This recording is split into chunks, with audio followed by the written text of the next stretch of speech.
tragic, it makes you angry. But what do? A lot, I say. We can be their voice. We can tell their stories, their hardships, their bravery, their spirit of resistance.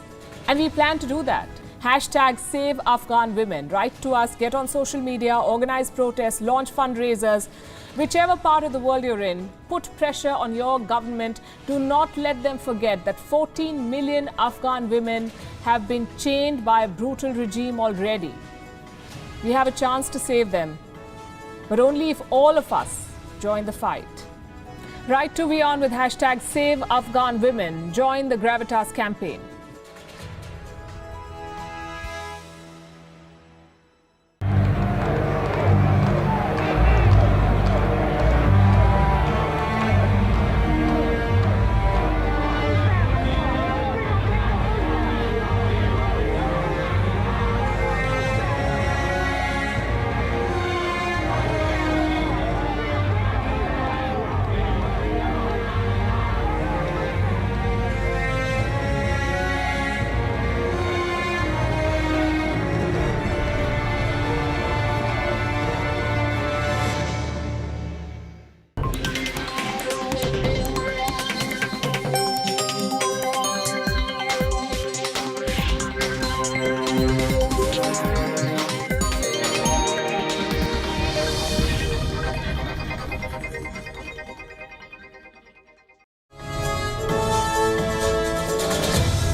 If they are intent on continuing the occupation, so it will provoke a reaction.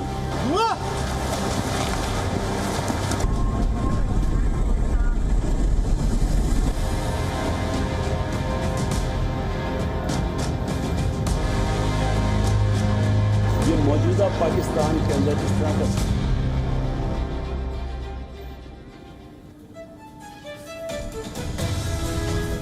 The Taliban have given the Americans an ultimatum. They must leave by the 31st of August, end of this month. This, they say, is the red line, and if the US doesn't abide by it, there will be consequences. How are the Americans responding? President Joe Biden says the Taliban have so far stuck to their word and that they'll see what happens next. And this, basically, you could say, sums up America's strategy on Afghanistan. They will see, and then they will act, making a mess of the already messed up situation. At the receiving end are the Afghans, dying every day at the hands of the Taliban who try to impose authority and at the hands of the foreign forces who try to stop them from entering the airport. It's an Afghan airport, remember, for the Afghan people. But American soldiers decide who can enter. On Gravitas tonight, we'll tell you what's happening there and what kind of power equations are taking shape. Also on the show, the Muslim world is divided on the Taliban. The OIC, Organization of Islamic Countries, has issued a statement on terror safe havens. But if they're so worried, why don't they pull up Pakistan for supporting terrorists? Meanwhile, the Taliban continue to push propaganda. They've released videos of their special force called Badri 313. We'll tell you all about it. In India, the focus remains on evacuation and on reining in radicals, as some see the Taliban's rise as their own victory. And the West continues to embarrass itself further as Afghans wait to get out. The Americans prioritize their military dogs for evacuation, and the Germans are taking out cans of beer on special flights. We begin as always with Gravitas Global Headlines. The Taliban have warned that the deadline of August 31st for the withdrawal of international troops from Afghanistan is a red line and that no extension would be allowed. It will provoke a reaction. Meanwhile, the Taliban offered amnesty to former Afghan President Ashraf Ghani, saying that Ghani will not face persecution if he returns to the country. Hundreds of people expressed their solidarity with Afghanistan during an Afghan Lives Matter demonstration in Paris. They called on the Western countries to offer more support to those who are now living under Taliban rule. 15 students kidnapped last month from a Baptist school in Nigeria have been released after parents raised and paid an undisclosed ransom. The students were among more than 100 taken on July 5th in northwest Nigeria. A close ally of Japanese Prime Minister Yoshihide Suga was defeated in a high-profile mayoral election in Suga's home turf, Yokohama. In a major political setback for the already unpopular Prime Minister ahead of the general elections later this year, opposition-backed Takeharu Yamanaka comfortably beat Suga confidant Hachiro Okonogi. Israel has launched antibody testing for children aged as young as 3, seeking information on the number of unvaccinated youths who have developed protection against COVID-19 ahead of the new school year. Scuffles broke out between demonstrators and security personnel as climate change activists gathered outside the headquarters of the City of London's government. Hundreds of families marched in Peru's capital Lima to demand the reopening of schools shuttered due to COVID-19. Parents are calling for a plan to start physical classes again amid a decline in COVID-19 cases in the country. 5 children and their mother were laid to rest in Mexico after they were killed by a landslide that was unleashed by Hurricane Grace. The youngest victim was only 15 days old. Olympic champion Alexander Zverev has won the 5th Masters 1000 title of his career at the Cincinnati Open. The German thrashed Russia's Andrei Rublev 6-2, 6-3 in just 59 minutes to extend his winning streak to 11 matches. World number 1 Ashley Barty was crowned the women's champion after a 6-3, 6-1 win over Swiss giant killer Jill Teichmann. Barty is the first player on the WTA Tour to win 40 matches and 5 titles this season. The Tokyo Paralympic Games get underway on Tuesday, even as Japan continues to battle record COVID-19 infections. Organizing Committee Chief Seiko Hashimoto has announced enhanced countermeasures to protect Paralympians, many of whom have underlying health conditions. It has also been decided that the Afghanistan flag will be present at Tuesday's opening ceremony as a message of solidarity after the country's athletes were forced to pull out following the Taliban takeover.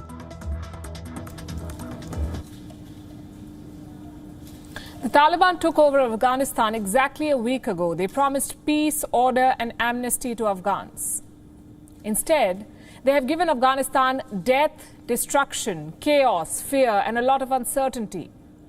Can it get worse from here? Yes, it can. The West is working towards it. And I'll show you how. And let me also warn you, this is disturbing. This is the Kabul airport.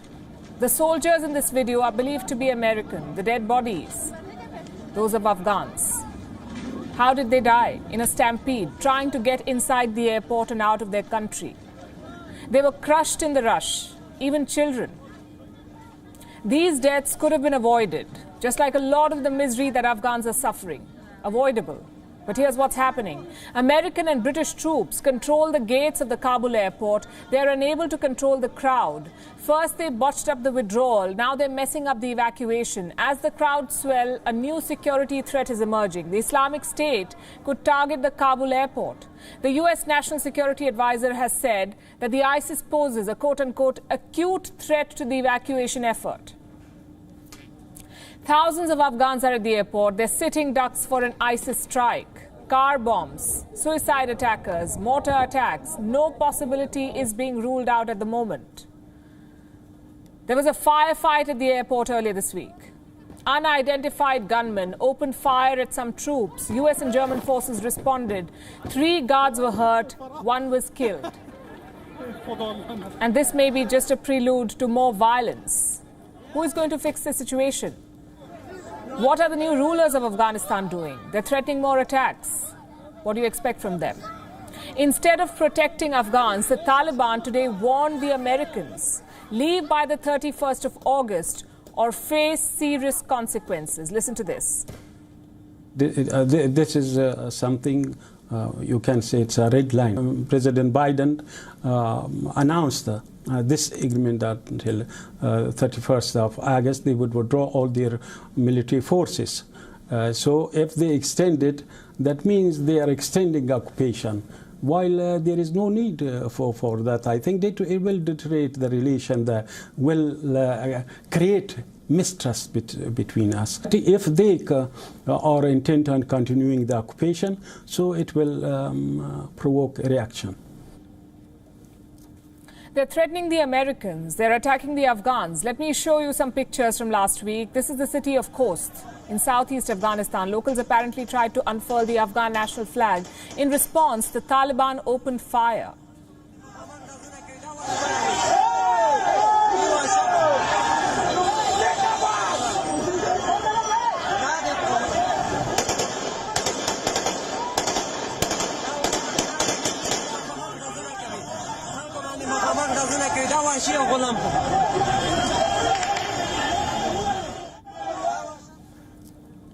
This ended in deaths and multiple injuries. And this is the real Taliban, make no mistake, saying that they have changed and proving that they haven't.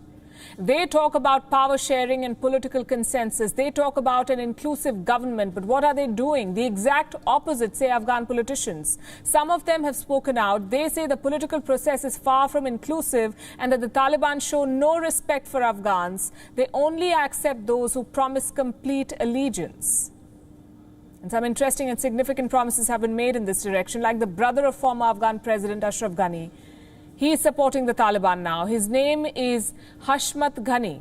He pledged allegiance to the Taliban in the presence of Khalil al-Rahman Haqqani. Now, who is this man? He's the leader of the Haqqani network. This is another terrorist group. The Haqqani network has been sanctioned by the United Nations. This group is now brokering power deals in Kabul. So much for dismantling terror infrastructure. The Americans have cut a deal with the Taliban. So who is going to resist them? A movement is taking shape in the Panjshir Valley and the Taliban are trying to crush it. They've dispatched hundreds of men who have surrounded Panjshir, we are told. Inside the valley, a resistance force is preparing to fight. Leading the pushback is Ahmad Massoud, the leader of the anti-Taliban resistance. He is the son of Ahmad Shah Massoud, one of the main leaders of Afghanistan's anti-Soviet resistance. Ahmad Massoud says the next government in Kabul should represent all sides. And if the Taliban try to take Panjshir by force, he says, they will fight back. We are not fighting a geography. We are not fighting one province. We are defending the whole country in one province. That's what's happening. And we want to make Taliban realize that the only way forward is through negotiation and talk. And we are talking to them, and we do not want war to break out and to happen. And we want the Taliban to realize that these values that I just mentioned, it's more important than anything else, than any sort of military victory.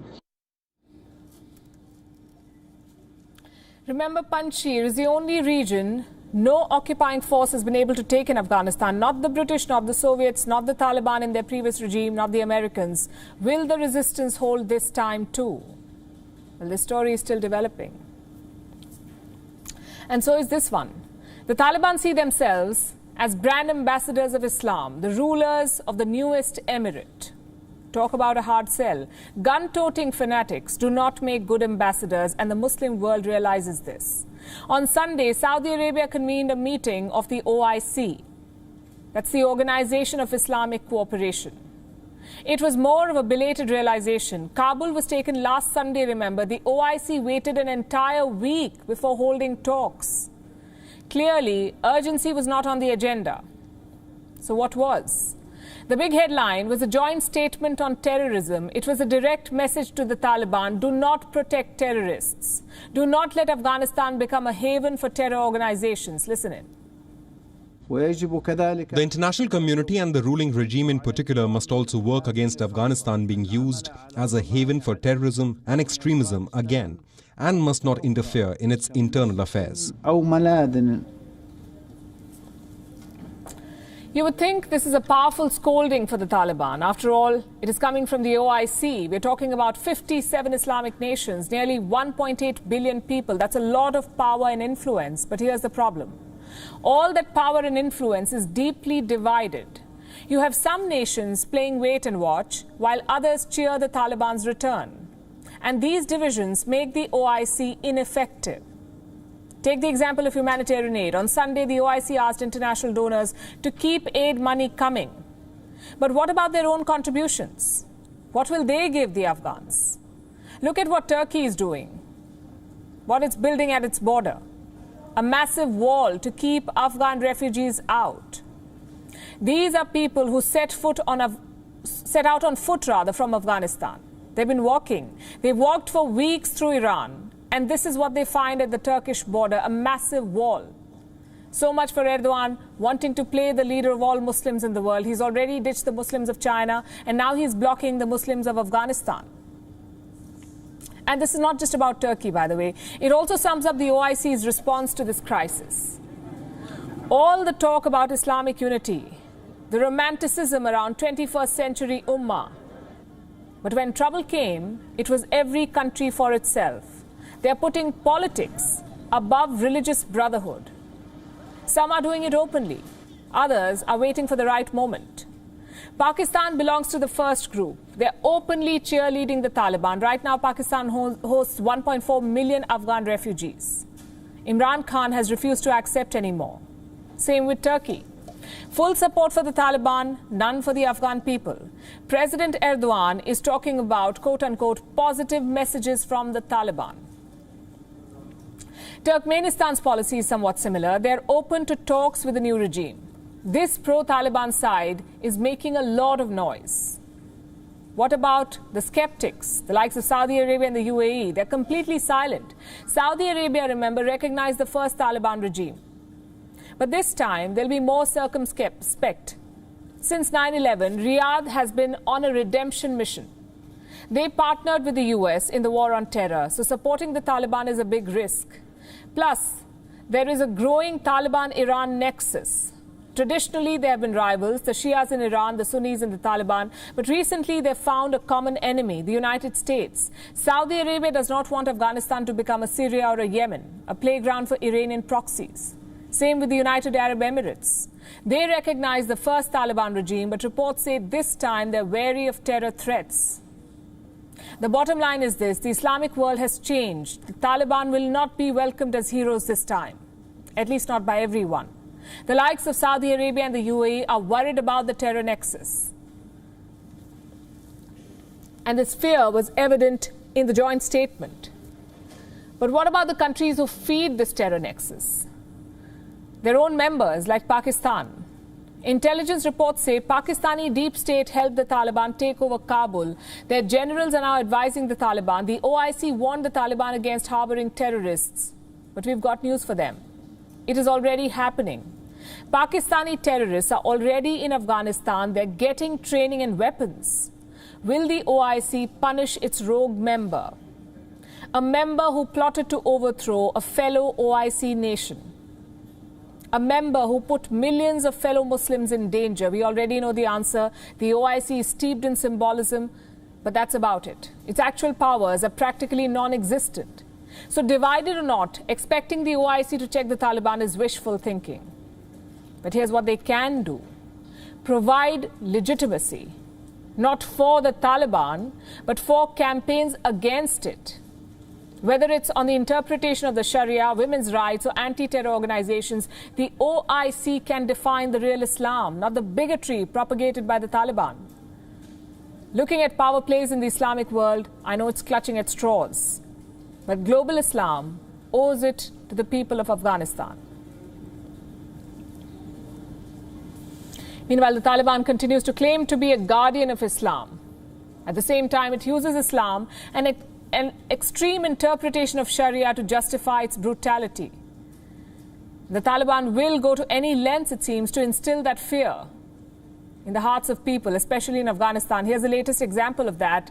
The Taliban now claim to have an elite commando unit, one that is equipped with combat gear, modern weapons and gadgets from the US.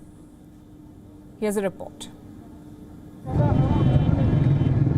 This is how the world knows the Taliban. They are men with long beards. They dress in tribal attire and they wield Kalashnikov rifles. Now, look at these men. They may look like commandos from a Western military force, but appearances can be deceptive and stereotypes unreliable. What you see are Taliban men. Their new fighting force, dressed in combat gear, equipped with modern weaponry and gadgets.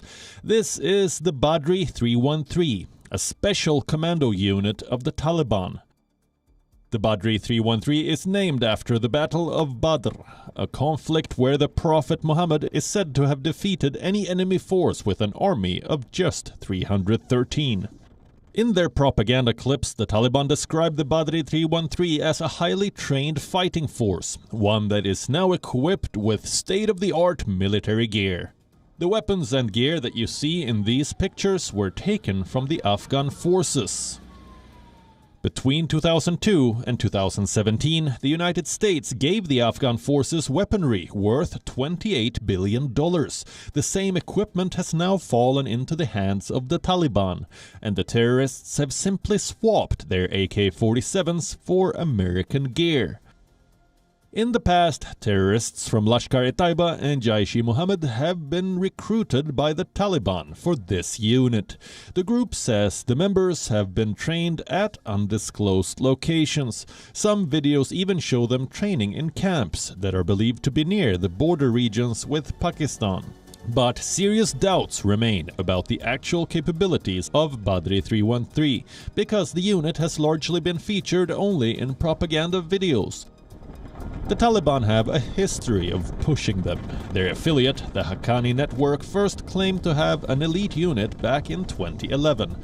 4 years later, in 2015, the Taliban released this video from a camp. It showed members of the Taliban undergoing various training exercises. And this year, in April, the Taliban released another propaganda video.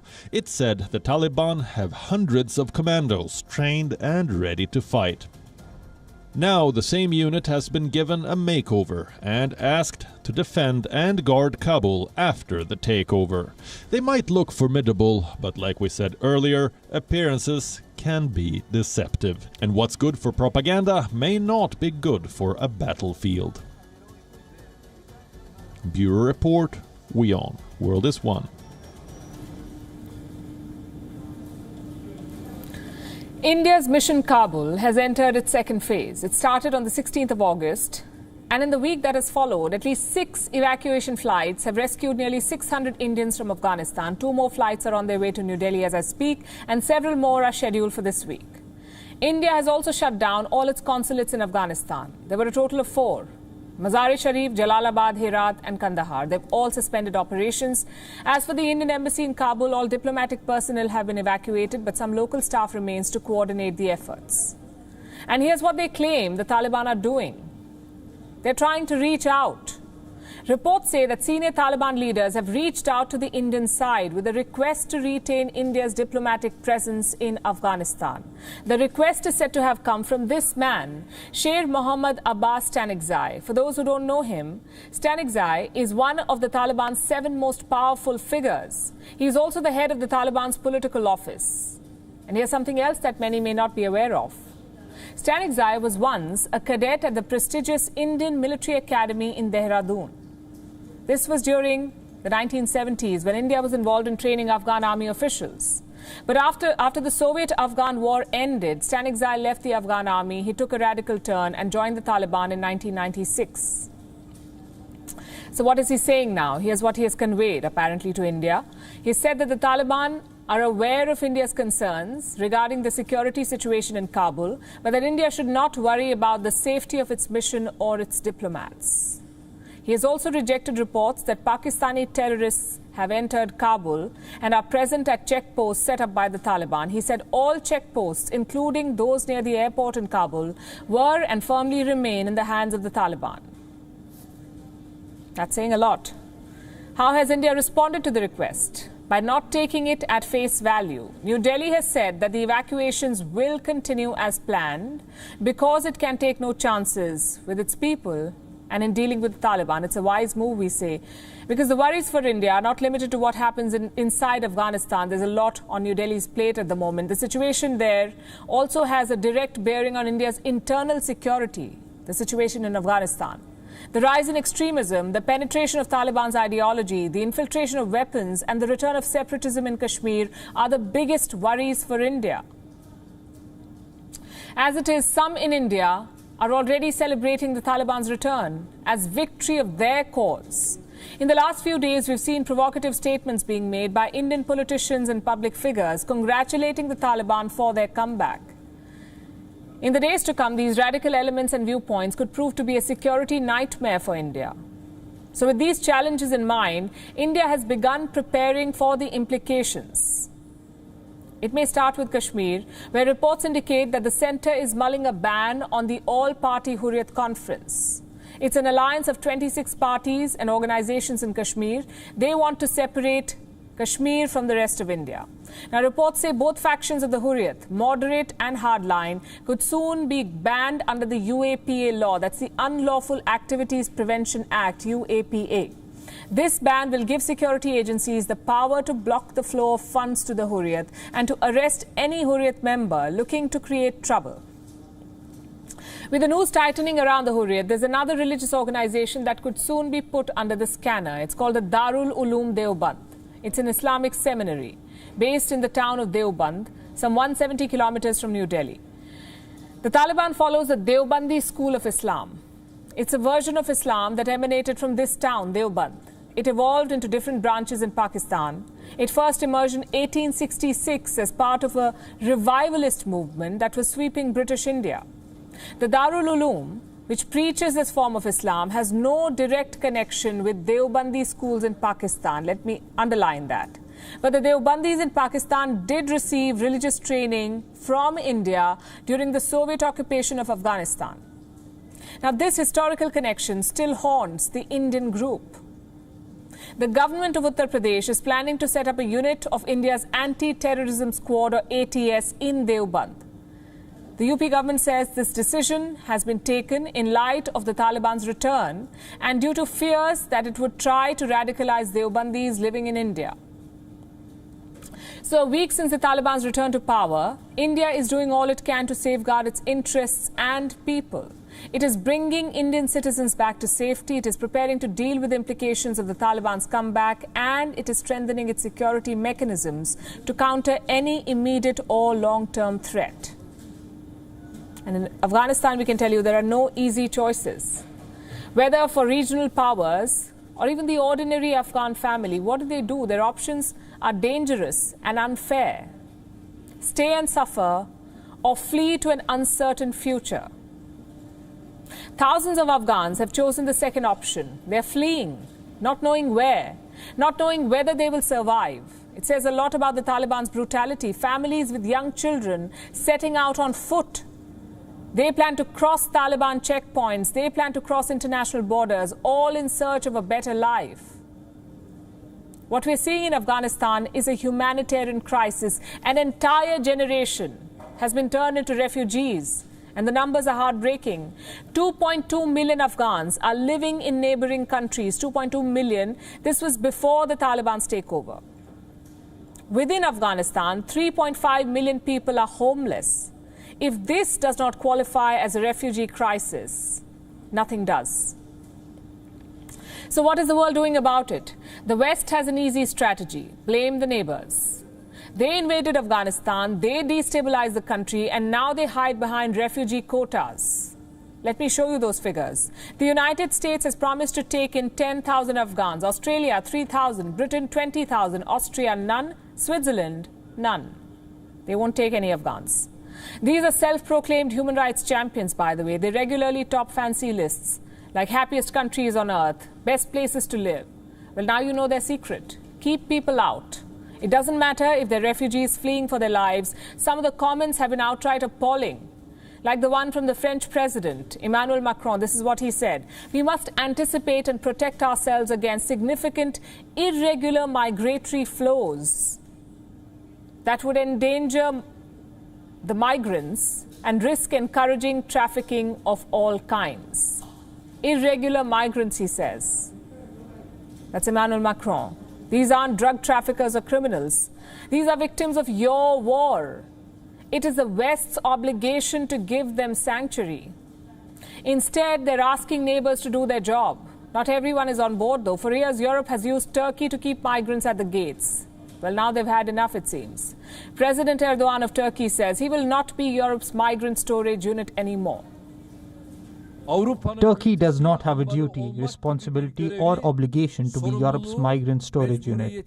Once we strongly close our borders and send the current irregular migrants home, it is up to them to decide where they will go. The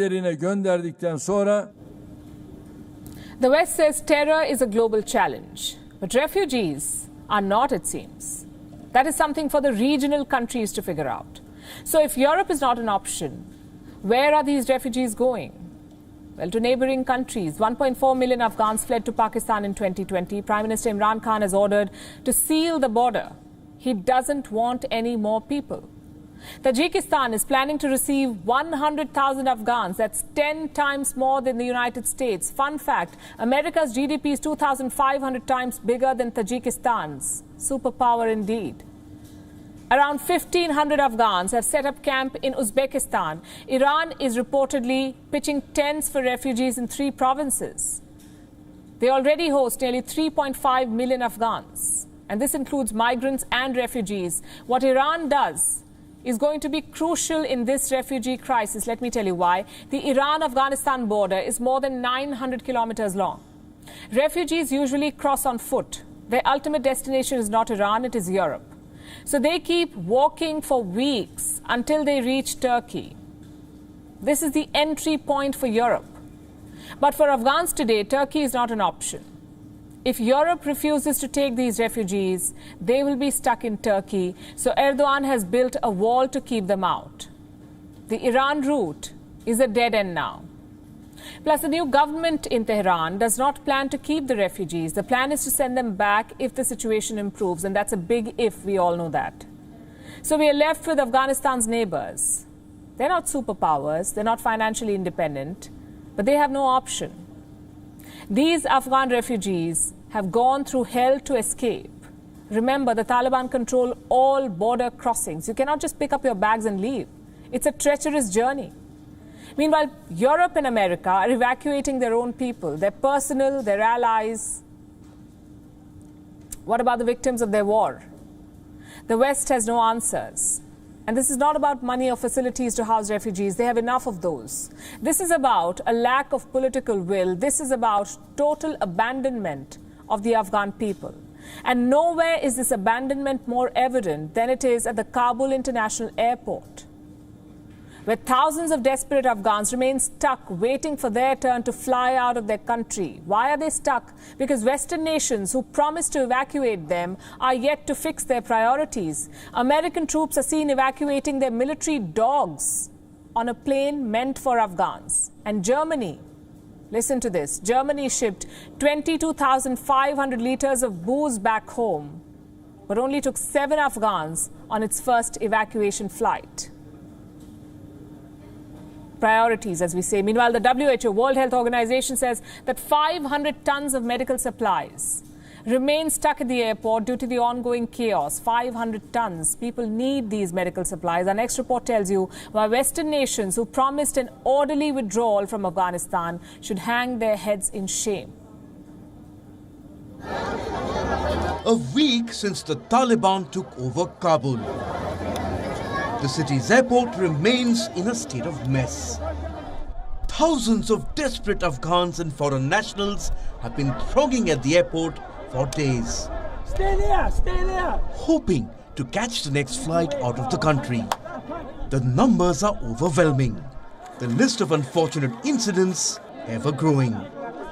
At least 20 people have been killed in the never-ending chaos at the airport, mostly in shootings and stampedes. Western powers claim to be standing in solidarity with the Afghans, but their priorities tell a different story. Videos circulating on social media appear to show US military dogs being taken to an aircraft intended to evacuate the people of Afghanistan. Yes, for Americans, their military dogs are more important than Afghan interpreters who helped Washington. Just a couple of days ago, we saw images of 650 people squeezed together on board a cargo jet. In contrast, recent images show how some plane seats have been reserved solely for American military dogs leaving the country without their handlers. You think the Americans are insensitive? Then you must hear what the Germans have done. The German government is facing fierce criticism for shipping 22,500 litres of alcohol out of Afghanistan, but taking only 7 people on board its first evacuation flight from Kabul. In June, at least 65,000 cans of beer and 340 bottles of wine were flown home. Germany withdrew from its bases in Mazar-e-Sharif and Kabul. Germany had transport capacity for alcohol, but not for the people of Afghanistan. Such are the priorities of the stakeholders in Afghanistan. WION's Anas Malik has been reporting from Kabul throughout this journey. He travelled to the Kabul airport to assess the scale of the chaos. Also to understand the fears of Afghans fleeing their country. What he learned busks America's lies of an orderly withdrawal. Some Afghans say they were called to the airport by American officials, but now they are not being allowed to enter the airport. Some even claim that foreign troops are making fun of them instead of helping.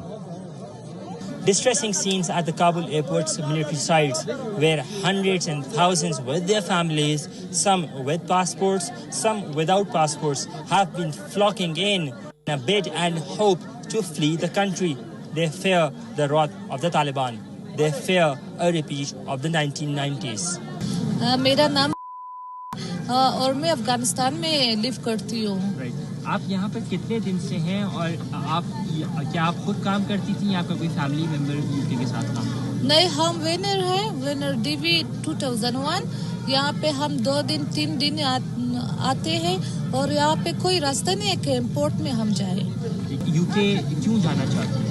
क्योंकि यहाँ पे तालिबान आती है तो हमारे ऊपर जुल्म करती है, मर्दों को बाहर जाने नहीं देती है, औरतों को काम करने नहीं देती है, तो हम यहाँ पे भूखे रहती है। कोई पैसा नहीं है, कोई हम अगर कहाँ पे भी काम करते होते तो पैसा नहीं देती है। यहाँ पे बहुत मुश्किलात है। I have been in contact with US advisor that he called me to go to the airport and go to the airport and you can take flight to US. Right, but it did not work as yet? Yes, no. And we promised to US government to help us that we work with US government for several years and now we are in bad situation and we need help. How long have you been here for? It past 4 days I stay in this site. When I go to the door, the United States soldier and the United Kingdom soldier make joke from me. He don't let me to go to inside. The scenes at the Kabul airport should make Western powers hang their heads in shame.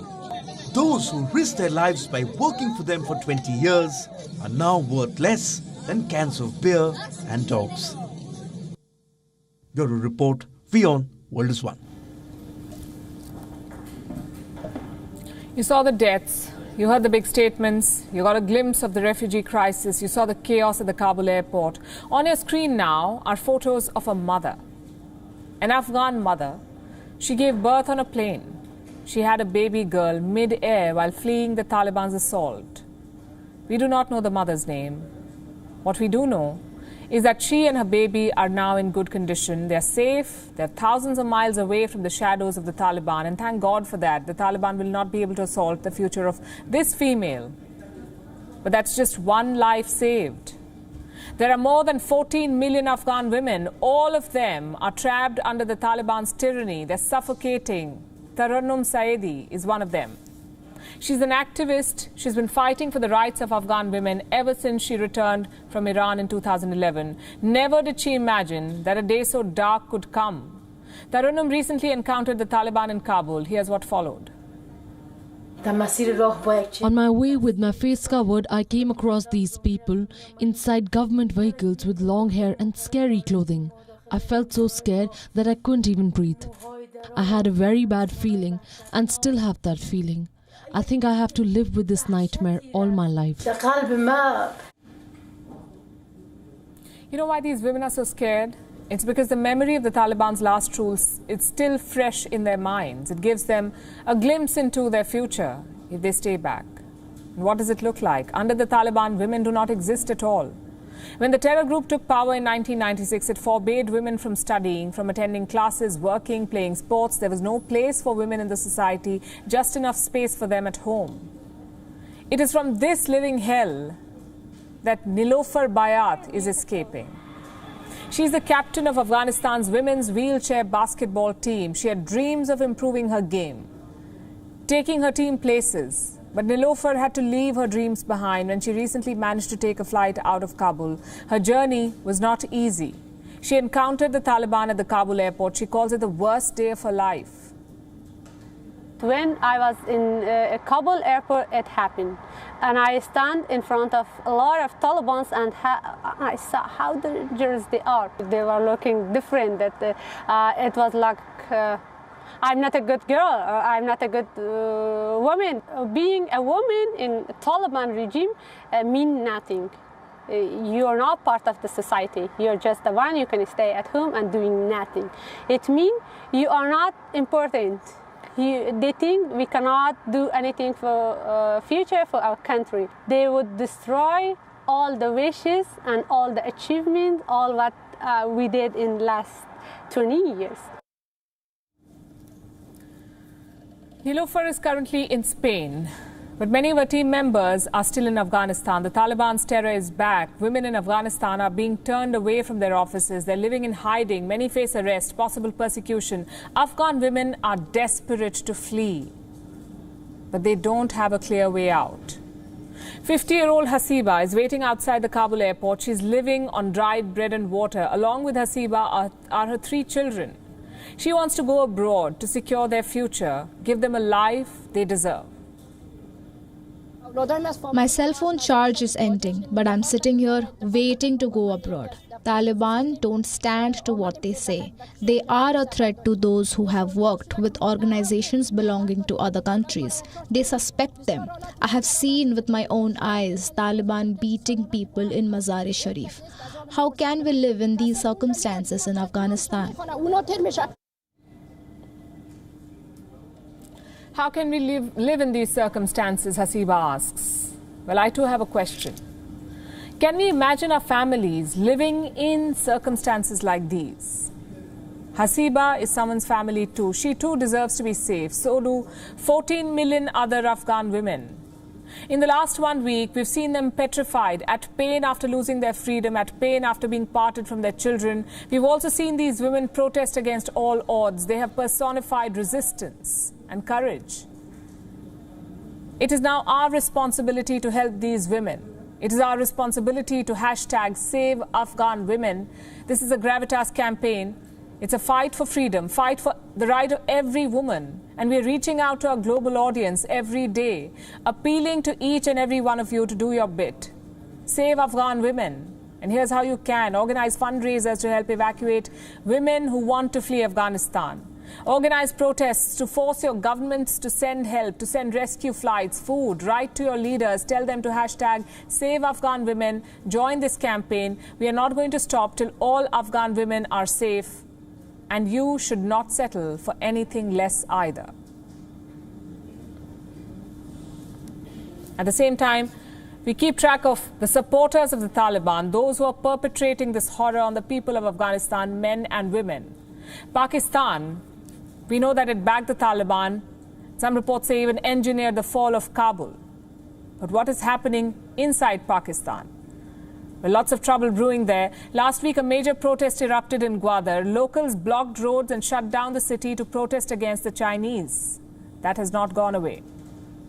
This was followed by a suicide attack on a Chinese national. Our next report tells you more about the growing backlash against China in Pakistan. These men from Gwadar are angry.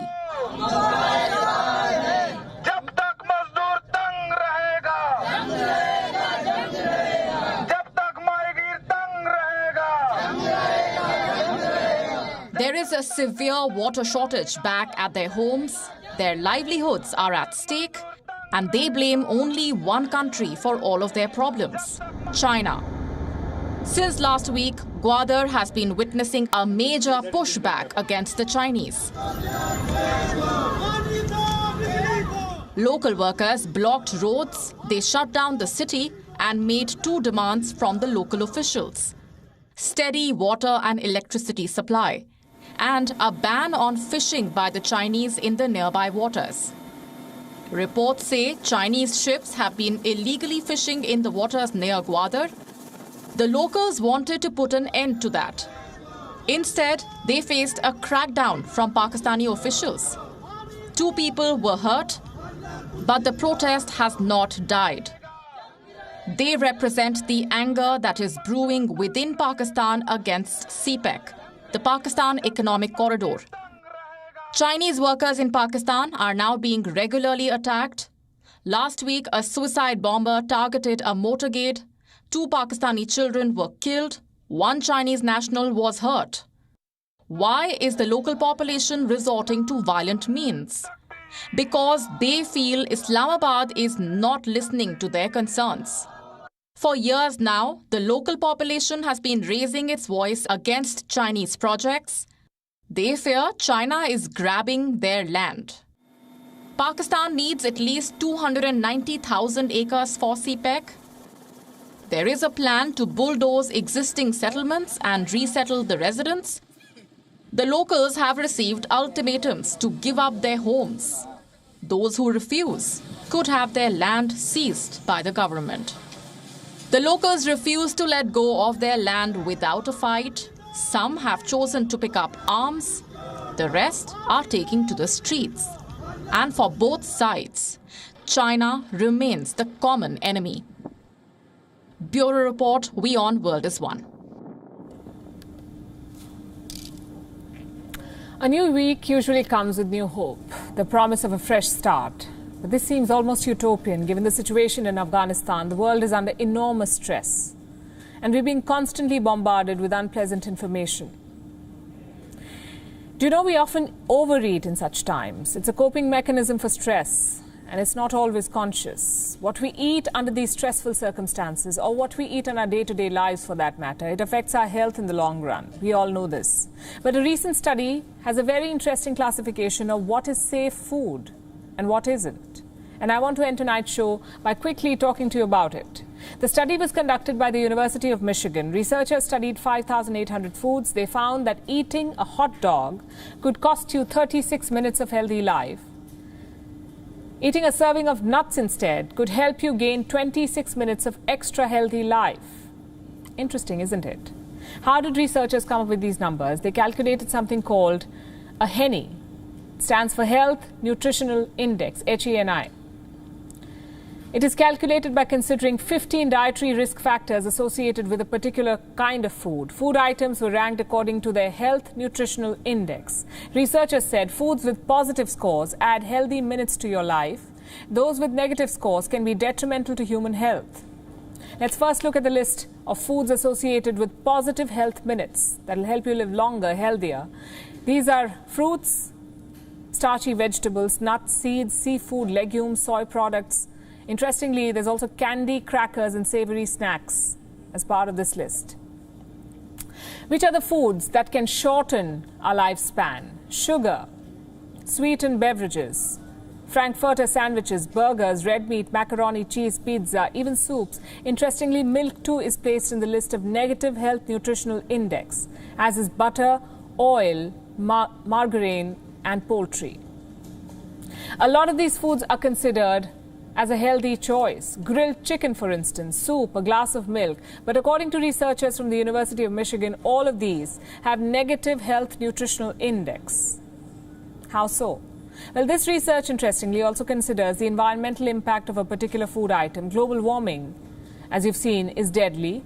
Food contributing to global warming cannot be considered a healthy choice.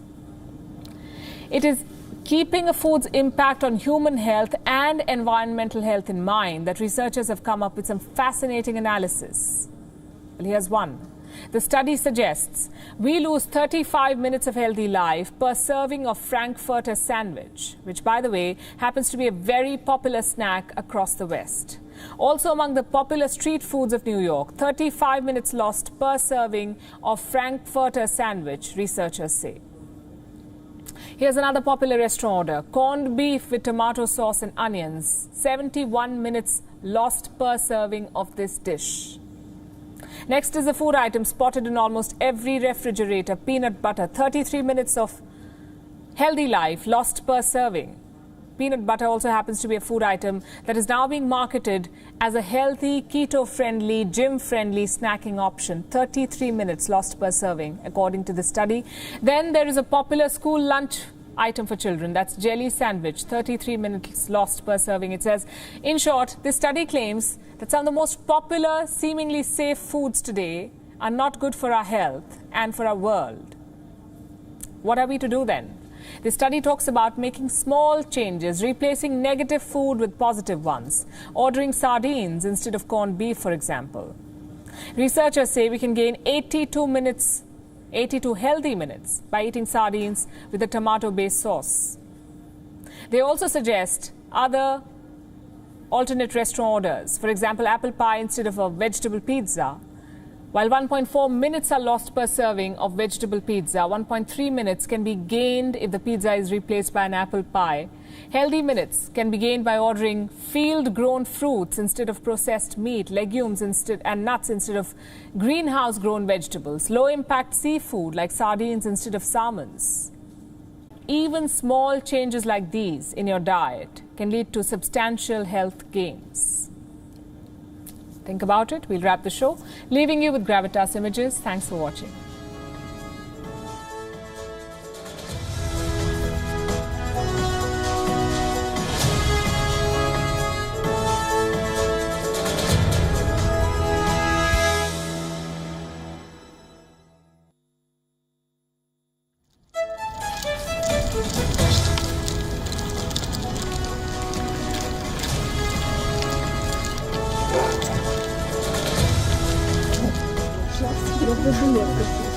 Yes.